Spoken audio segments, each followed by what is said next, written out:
Que o Espírito Santo te use, meu filho. Glória a Deus. Boa noite, irmãos. Pai seja com todos. Amém? Vamos à palavra de Deus. Gênesis, capítulo 3.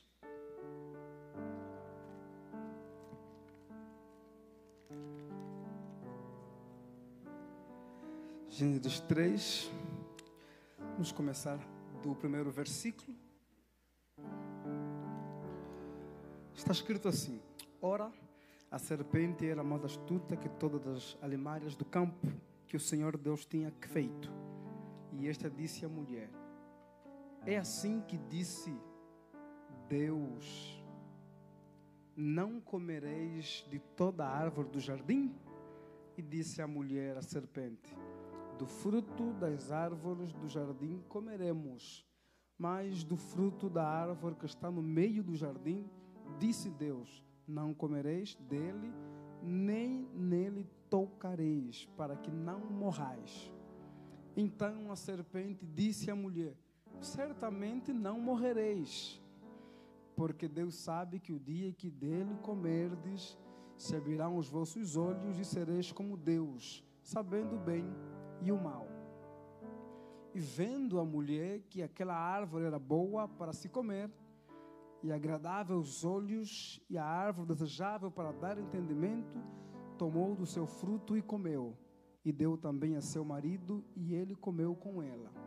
Então foram abertos os olhos de ambos, e conheceram que estavam nus, e coseram folhas de figueiras, e fizeram para si aventais.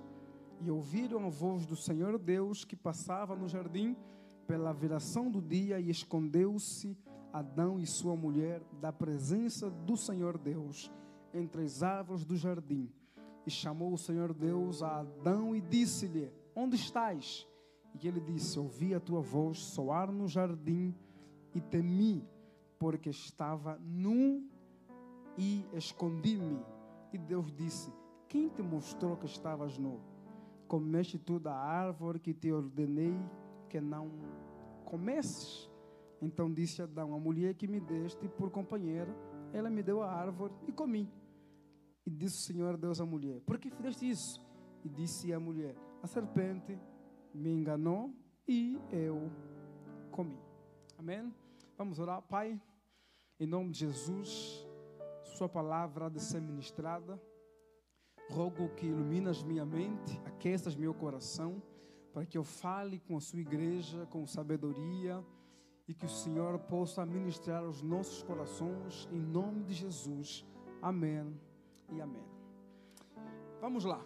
Gênesis capítulo 3, dos capítulos do princípio, e nós encontramos aqui os homens já criados por Deus, e percebemos que Deus estabeleceu algumas normas, algumas leis, mandamentos, com relação ao ser humano e Ele próprio, o próprio Deus. O relacionamento entre Deus e o homem está estabelecido, e as leis serviam para isso. E então Adão e Eva estão no jardim que Deus os colocou, e surge a serpente.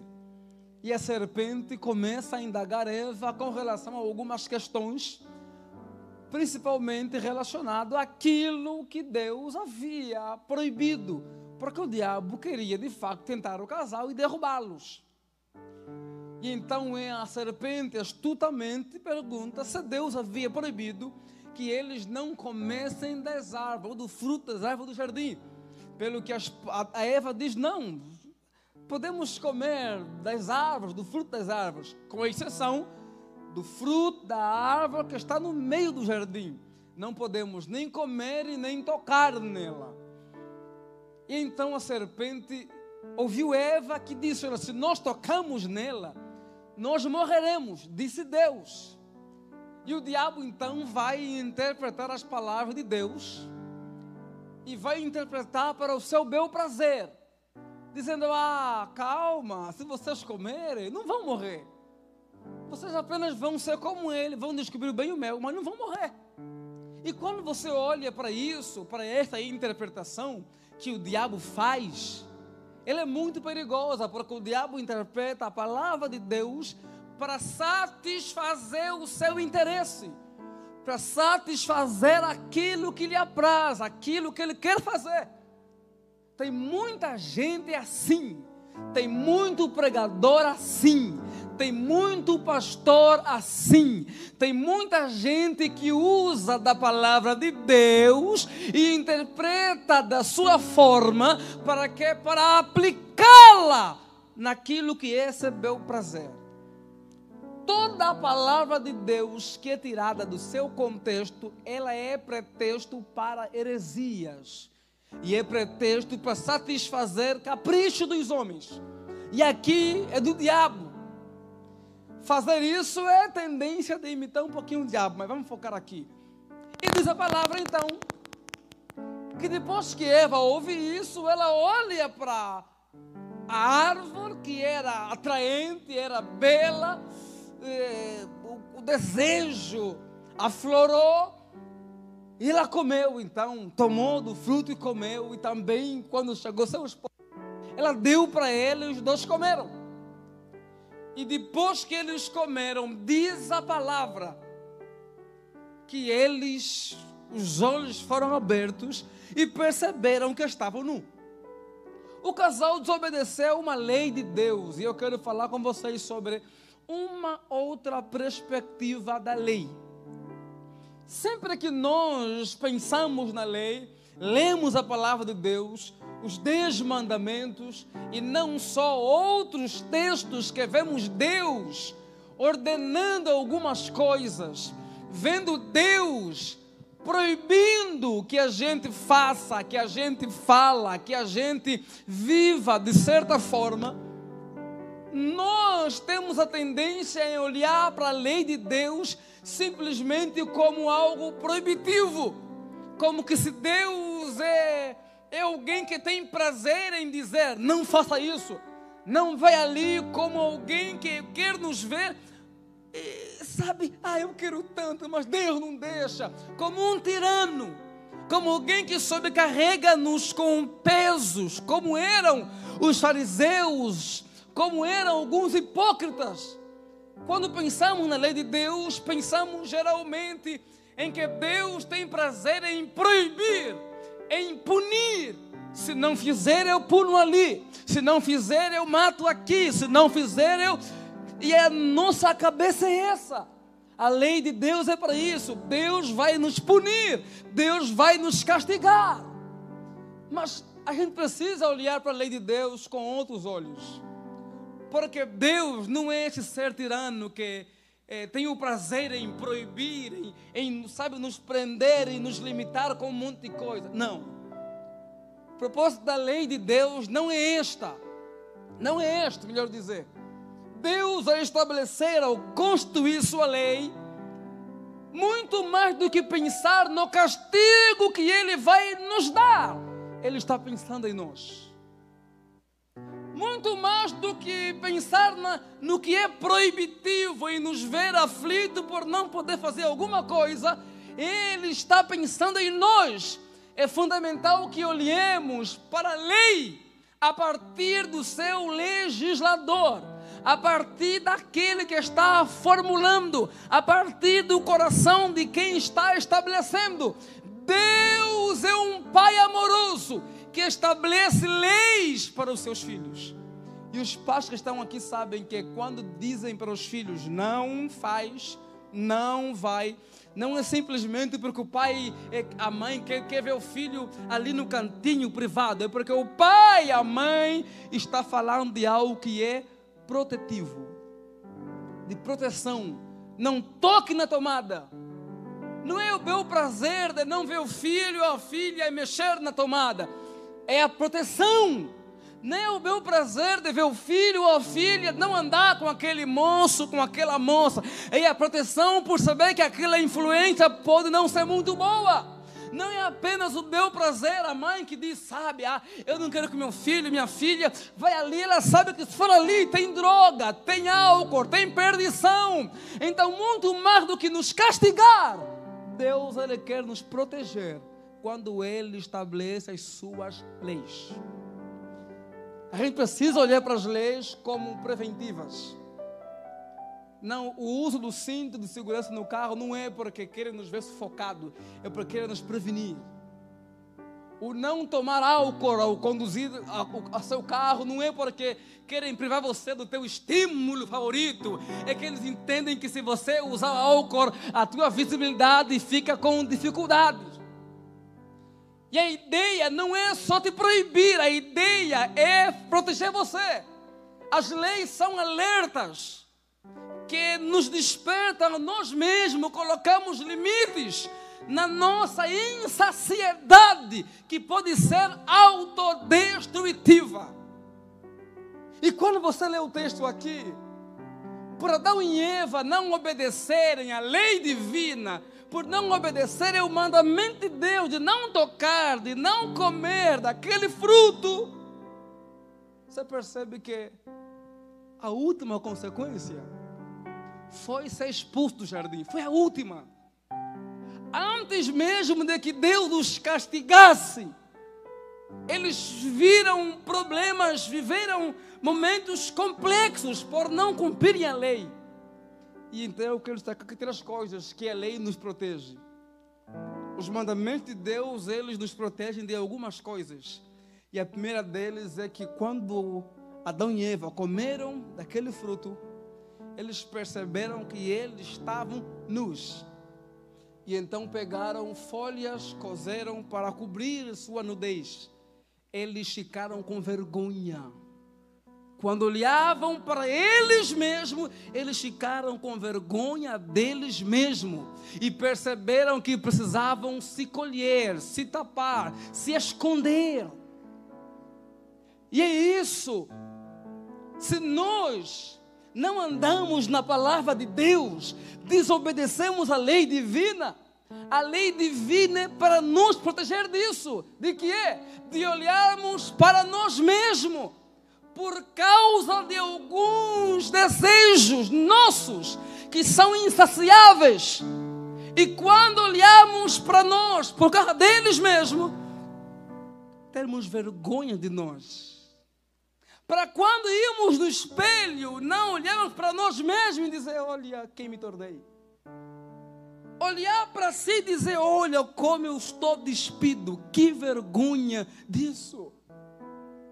A lei ela é para quando nós podemos olhar para nós, não termos. Que miséria que eu me tornei. Os olhos deles se abriram e perceberam que estavam nus.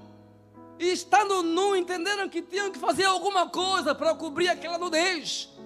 Deus estabelece suas leis por causa disso. Para quê? Para que se a gente viver só a nosso bel prazer, a gente irá olhar para nós e ter vergonha, olhar para nós e estar humilhados, olhar para nós e se ver como miseráveis, ruins. E por que Ele estabelece a lei? Porque Ele não nos fez, não nos criou para que a gente olhe para nós e tenha vergonha. Ele nos criou para que nós olhemos para nós e possamos contemplar em nós a imagem e semelhança dEle em nós. Deus nos criou para que quando olhamos para nós mesmos, possamos ver Ele em nós, a marca dEle em nós, o Criador em nós. Mas se nós não andamos na lei dele, a tendência é quando olharmos para o espelho e nós mesmos teremos vergonha de nós. Olha o moço que eu me tornei, olha a mulher que eu me tornei, olha o esposo que eu me tornei. Oh, que vergonha de quem eu estou sendo. Adão, por desobedecer a lei de Deus, ele agora tem vergonha, ao ponto de, quando Deus chega, ele tem medo e vergonha, vai se esconder. Por quê? Porque ele estava nu. Se nós não obedecermos a algumas leis, nós iremos nos autodestruir, nós iremos se automatar. E Deus é aquele que está dizendo: não, eu não vos criei para se autodestruírem. Vocês são minha imagem, vocês são criados para quê? Para refletirem a minha glória. Deus quer que andemos na sua lei, para que andando nela, olhando para nós mesmos, vejamos a glória do Criador. Eu sou a glória dele, eu sou a imagem dele, eu sou semelhança do Criador. Então a lei conserva em nós a imagem dele, a glória dele. E se andamos fora dela, quando olhamos para nós, é vergonha. E sabe o que é? Ao percebermos nossa vergonha, tentaremos dar um jeito para consertar. Adão e Eva pegam folhas, cozem e colocam. Mas folha seca, depois acaba. Sabe o que? O nosso jeito para consertar não conserta. Não dá certo. Não funciona. Tem que fazer o quê? Deus fez o correto. Matou um animal. A pele do animal cobriu eles. Eu vim dizê-lo que se você se sente despido e com vergonha, nenhum jeito humano vai resolver. Somente o Cordeiro de Deus, que tira o pecado do mundo, que foi entregue na cruz do Calvário. Confie no Cordeiro de Deus, que Ele vai transformar você na imagem do Filho de Deus. Se você está aqui, me ouve e desobedeceu à lei divina e se vê como um pecador, como alguém despido, confia na obra da cruz, confie no Cordeiro de Deus, confie no sacrifício expiatório. Ele foi esmolado, foi no despido, para quê? Sobre as suas vestes foi lançado sorte, para quê? Para que todos aqueles que estiverem despidos fossem vestidos de graça, vestidos de misericórdia, por causa do Cristo de Deus. Então a lei de Deus nos protege disso, para não termos dificuldade de olhar para nós amanhã. Imagina um moço que cresceu bem, se perde, vai para as drogas, ele vai para o espelho e ele começa a falar: puxa vida, olha que eu me tornei. O moço, o senhor, que já foi próspero na vida e brincou, desfez com a família, ele vai para o espelho e fala: olha, okay. Não é Deus que está castigando. Sabe o que é? É que desobedecemos a lei dele, e a consequência é essa. Para que isso não aconteça, ele diz que não toca no fruto, não come do fruto, não beba aquilo que não é legal, não vai por ali. Não é que ele quer te ver, não, é que ele está dizendo: meu filho, eu quero proteger você de amanhã olhar para o espelho e dizer: que vergonha. Ele quer que quando você olha para o espelho, vê em você a imagem dele, a glória dele, a beleza dele, o caráter dele. Segunda coisa, eles pecaram, estão despidos, arranjam ali as folhas, e Deus então vem no jardim. Eles ouvindo a voz de Deus no jardim, ouvindo os passos do Senhor no jardim, o que eles fazem? Eles vão se esconder de Deus, eles fogem de Deus. E aqui está o morrer que Deus estava falando. O morrer que Deus estava falando. Se eles comessem daquele fruto, era o quê? Era essa morte espiritual, era esse afastamento de Deus. Deus está vindo no jardim e o casal está fugindo de Deus. Deus não está os castigando, Deus não está os punindo, eles mesmos é que estão fugindo de Deus. Por quê? Porque não andar de acordo à lei de Deus faz isso com a gente, nos faz se afastar de Deus, nos faz fugir de Deus, nos faz se afastar de Deus. Deus quer que andemos segundo a sua palavra, a sua ordem, a sua lei. Por quê? Porque se afastar dela é se afastar de Deus. Se afastar da palavra de Deus é se afastar do Deus da palavra. Por quê? Porque a palavra é a revelação de Deus.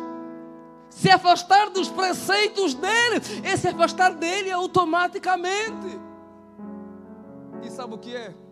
Nós somos feitos para ter relacionamentos com Deus, para andar com Deus, para caminhar com Deus. E se afastar dele é se propor a viver vazio, incompleto. Por quê? Porque o ser humano sem ele não é completo. Porque o ser humano foi criado para ter contato com o divino. Quando Deus diz, anda na minha palavra, Ele está dizendo, eu não quero ver você longe de mim, eu quero você de perto, eu quero você em intimidade comigo, eu quero você grudado em mim, eu quero você em intimidade comigo. Adão pecou, Adão se afastou, e afastar-se da lei divina nos priva do privilégio de desfrutar da glória dele, da presença dele, da unção dele, da intimidade com ele. Sabe o que é? É interessante. Adão se afasta, mas Deus vem no jardim para estar com Adão. Sabe o que é? Pergunta para ele, onde você está? A pergunta onde você está é a pergunta da graça. Mesmo o homem se afastando de Deus, Deus não desistiu do homem. Ele está perguntando, onde você está? Ei, onde você está? Ei, onde você está? É tempo de voltar, é tempo de voltar à intimidade com Ele, é tempo de voltar ao contato com Ele, é tempo de voltar à presença dEle. Ele está perguntando, onde você está? Se você se afastou dEle, se você está longe dEle, Ele está de braços abertos, não para julgá-lo, mas dizendo, volta para o lugar da intimidade, volta para o lugar da intimidade, volta para o lugar do relacionamento comigo. Deus estabelece sua lei porque Ele não nos quer ver longe dEle. Ele nos fez para estarmos perto dEle, andarmos com Ele. E é interessante que Adão e Eva estavam no jardim, mas estavam fugindo de Deus. É possível estar no jardim de Deus e fugir do Deus do jardim. Tem gente que está no jardim de Deus chamado igreja, mas está fugindo da presença do Deus da igreja. Deus não quer apenas que nós estejamos no seu jardim. Ele quer ter intimidade conosco no seu jardim. Ele quer que desfrutemos de sua presença. Por isso é que Ele está perguntando, Adão, onde você está? E nesta noite, Israel, onde você está? Ei, minha filha, onde você está? Ei, meu filho, onde você está? Ah, mas eu me sinto longe. Ele quer você por perto. E Ele está dizendo, onde você está? Onde você está é uma palavra de aceitação. Ele te aceita de volta. Ele te aceita você por perto dele. E terceiro, eles obedeceram a lei de Deus e Deus os expulsou do jardim. Não andar na lei de Deus nos faz nos autodestruirmos, nos faz estar longe dele. E também, consequentemente, nos faz sermos expulsos do jardim de Deus. Eles foram expulsos do jardim. Eles foram expulsos, eles foram rejeitados. Eu tenho dito que o pior castigo do inferno não é apenas porque tem fogo, é porque tem fogo e também tem ausência de Deus. O que Deus quer mesmo não é nos expulsar. O que Deus quer mesmo é nos incluir na sua família. E isso acontece se estivermos em Cristo Jesus. Ele, sabendo que o homem pecou e foi expulso do jardim, Ele enviou o seu Filho para que todo aquele que nele crê não pereça, mas tenha a vida eterna. Aquilo que Adão e Eva perderam por não andarem na palavra de Deus, eles foram expulsos, Mas se nós andarmos em Cristo, cremos em Cristo, Ele está dizendo: vinde a mim, todos que estáis cansados, sobrecarregados, e eu vos aliviarei. Se viemos a Cristo, Ele vai nos incluir na grande família de Deus, e naquele grande dia não seremos mais expulsos, mas Ele vai dizer: vinde, benditos de meu Pai, possuir por herança o reino que vos está preparado desde a fundação do mundo. Jesus nos convoca, Jesus nos convida a sermos inclusos à família de Deus. O orgulho nos tirou do jardim, mas a humildade de Cristo nos traz de volta para o jardim de Deus. Ande na palavra de Deus, obedeça à lei de Deus, que Ele quer proteger você dos possíveis perigos que tem na jornada. E Cristo Jesus está nos chamando de volta para o lugar do jardim de Deus. Se coloca em pé nesta hora. Aleluia.